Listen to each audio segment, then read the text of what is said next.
Welcome back, everybody, to another downward day. And something that's been going very downward recently has been the review score for Amazon's new Lord of the Rings series. Now, I'm not one to watch a lot of TV. In fact, I haven't subscribed to a single streaming service in my entire life. So personally for me, I couldn't really care less about the show itself. But I will admit that I've always been fascinated by the culture that surrounds big releases like this.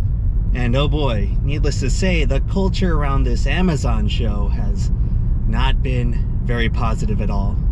I mean, this new Lord of the Rings show is pretty much being received as a laughingstock. There's no real other way to put it.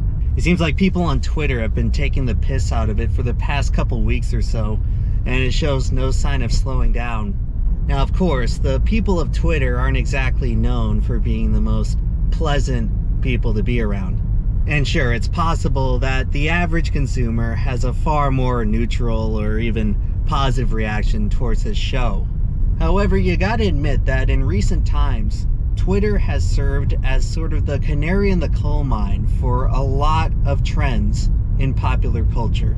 Twitter users tend to be a lot more high context and media addicted than the average consumer, which makes them a lot more perceptive to certain subtle changes in the overall temperament of where people are kind of gonna go.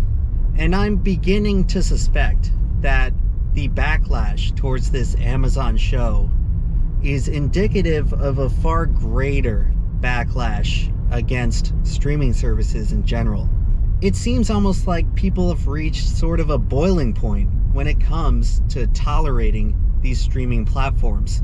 I mean, if you look at the last year of the news cycle for what's actually been happening with these streaming sites, there's not a lot of good news out there.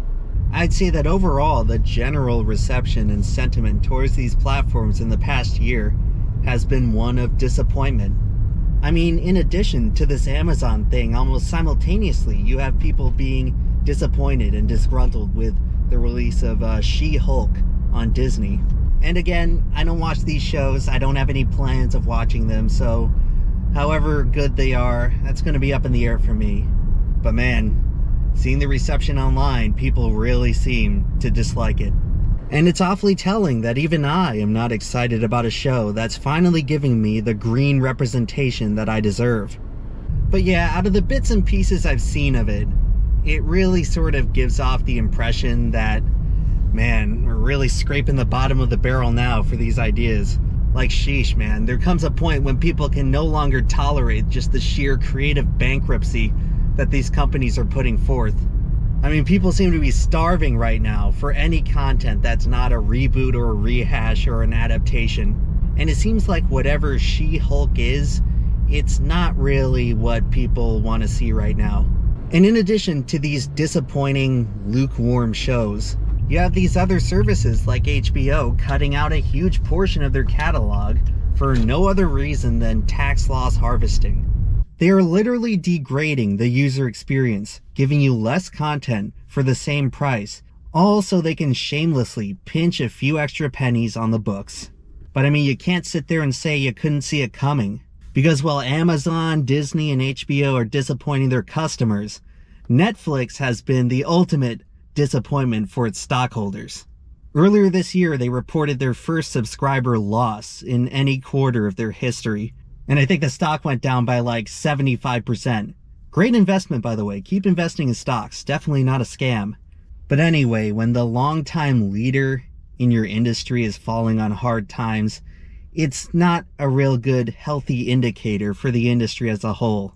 And if you happen to be a fan of these streaming services, it's certainly concerning.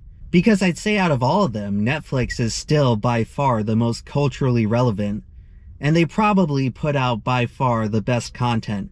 I'd say that out of all the streaming companies, Netflix is probably the only one who can consistently put out cultural touchstones that get everyone talking at the water cooler.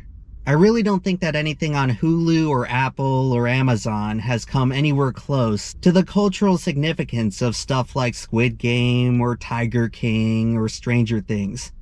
I guess The Mandalorian on Disney may have gotten somewhat close to what these Netflix shows have achieved.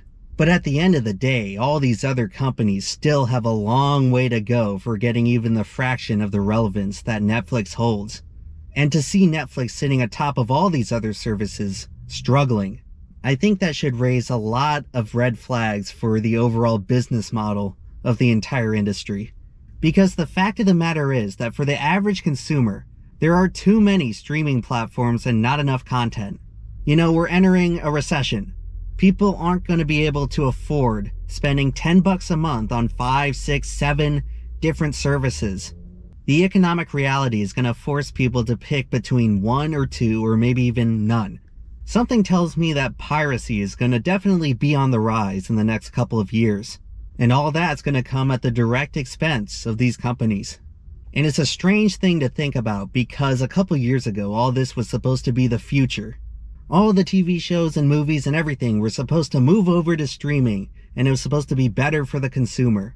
Because Netflix and Amazon and Apple are all these super smart Silicon Valley companies, and how could they ever have an oversight in their business model? But the state of streaming today is looking pretty bleak. For the companies, the consumers, everyone. It seems like the honeymoon period for streaming sites is long over. And now all of them are pretty much faced with a real gut check for if they're really gonna be the future or if they're just another passing fad that everyone's gonna forget about in 10 years.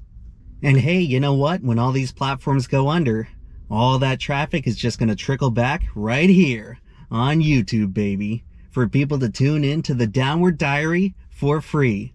So for those of you out there who chose to spend your time streaming me, well, I hope I managed to be more entertaining than She-Hulk or Lord of the Rings.